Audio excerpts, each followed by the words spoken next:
Hello Mzansi, welcome to Ask Khulume with Pro. If today is your first time visiting this channel, please do the right thing and click the subscribe button. Igama lami ngimPrudence Sibongo ngakangomane. So guys, uZanele Mpokazi said ukuthi ushiyile emhlabeni and eMzansi is still shocked. They are still in disbelief. Abathembi guys, it's like they are dreaming guys. Isitovuswa kuthiwa hayibo niyaphupha yini bese siyasho ukuthi yo, it was just a bad dream. But unfortunately, sadly, uMamZanele usishiyile emhlabeni and ubhekani bantwana uMamZanele lekufaka phakathi sesile igama lakhe kunguye phela Khwezi Yolanda.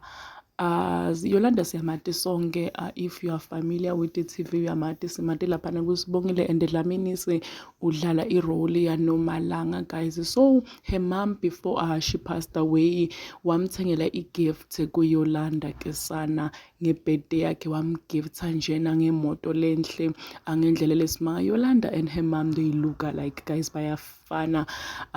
Unfortunately I didn't know ukuthi it was her mom until she passed away. That's when I knew ukuthi uZanele was Yolanda's mom. I really didn't know, but masengibabona kuma pictures, they really look like the same person. They look familiar. Photocopy njena ayama kwakhe and kuyathiwa ugirl she's not coping, she's not okay. Bazi monitor very closely because bayasaba ukuthi she might do something lenabo ingabathusa. Siyaqhubeka nokuthi edvutfu emndenini kungazuthi abangaphola guys emimoyeni, ngazuthi abangamkela. As much as it hard, but unfortunately impilo kumele iqhubeke. Please subscribe, comment your thoughts down in the comment section. I'll see you in the next one. I'm signing out. Good.